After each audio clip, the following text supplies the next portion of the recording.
Let me hear some more from Honorable Mr. Norton.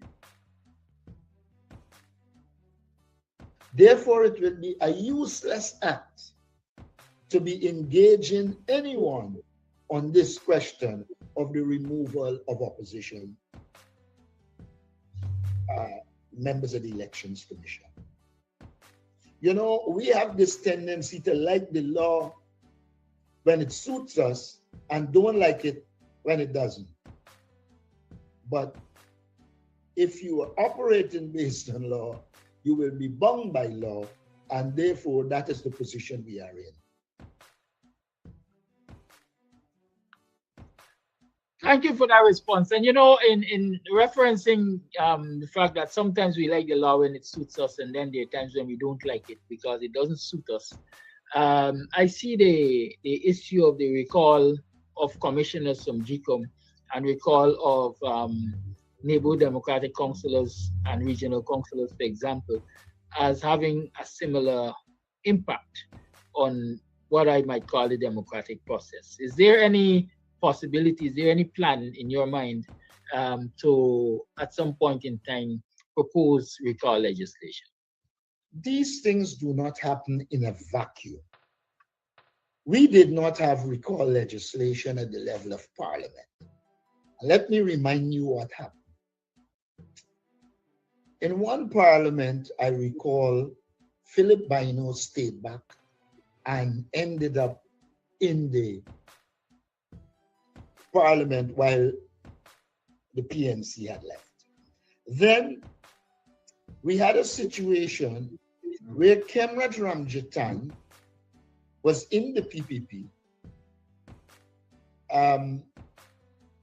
Rafa Trotman was in the PNC, and Sheila Holder was WPA. They left and they formed the Alliance for Change. At that time, political parties became concerned about defection. And so a law was passed to give recall or to allow recall at the level of the National Assembly. And that is why you're not going to see any defection. If you look at what happened, we knew that some people in the PNC and APNU were going because they were dissatisfied for whatever reason. But we also knew that they were not going to go during the Parliament because there was a recall law. Now, at the level of the local authority, I don't think there's going to be action on this issue shortly. And simply because, one, it is not as important, or at least it is seen as not as important.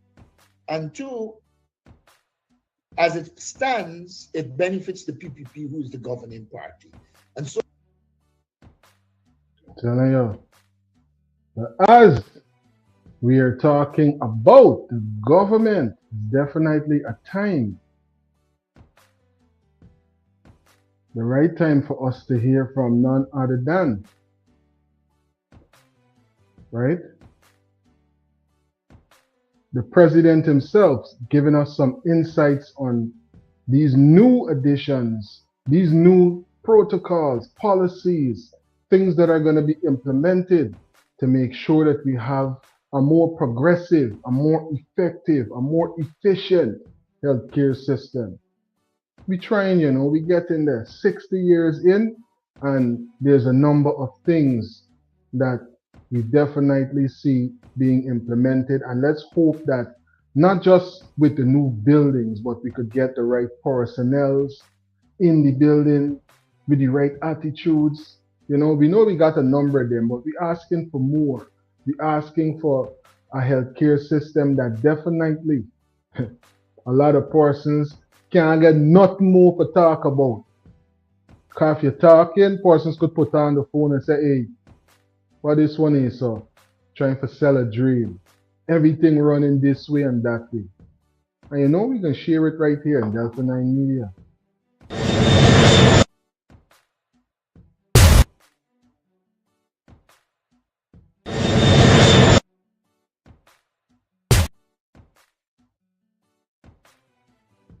Let's hear from the president right now. This meeting is really very simple. It is to let you know that the investments we are making in healthcare are enormous investments, and investments geared at giving the people of this country the best quality of healthcare, not only in medical services, but in customer care.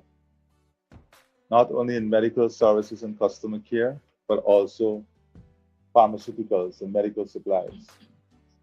We have invested heavily in medical supplies and pharmaceuticals, and there is no reason why any health center should not have above 90% availability every single day of the year.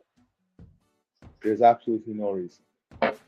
We've invested in a system now at the MMU that has clear SOPs, and all the regional health officers, the hospitals, administrators will be held accountable based on that system. Anybody who works outside of that system, outside of the SOPs in that system, you will be sent home. I'm just going to repeat that. Anyone who works outside of the system we've established at the MMU, I'm going to go through that system in a while. Anyone who works outside of that system, you'll be sent home. System. You will. We're going to get that back one more time just for emphasis and clarity, coming directly from the president himself, Honorable President Ali. Will be sent home. I'm just going to repeat that. Anyone who works outside of the system we've established at the MMU, I'm going to go through that system in a while. Anyone who works outside of that system, you'll be sent home. There are clear procedures for emergency purchases. There are clear procedures as to who must sign on. And here is where the Director of Regional Health Services, the Chief Medical Officer, all would have defined responsibilities. The system is designed as a dashboard so that you can see what is available also. You can be aware of what is available. And if you act outside of that, we will have no other choice but to send you home. The investment we are making to ensure the people of this country have the best possible health care include our facilities, hospital administrators, RHOs. These facilities come under your leadership. The washroom, the waiting area, the way the security handle people, the nurses, the front desk. All of these things in the system, all of these things have a design to ensure patient comfort, safety, and patient experience. Greetings, you're on to Delta 9 Major Live. Greetings. Yes. Doing great. Yourself? I mean, I just consider that talking to me. Like, talk, is cheap, right? You know, when before they got in the call, they said they're going to renegotiate the Exxon oil contract. Yeah. Nothing was done. Right? He was talking frequently about how these driver's lights, and they know there's lots of lights of P2 on the vehicle or whatever. Nothing has come out of that, right? So just talking, you know, but the amount of things living there, bro, it's sickening, very, very sickening what you see that's going on in that country.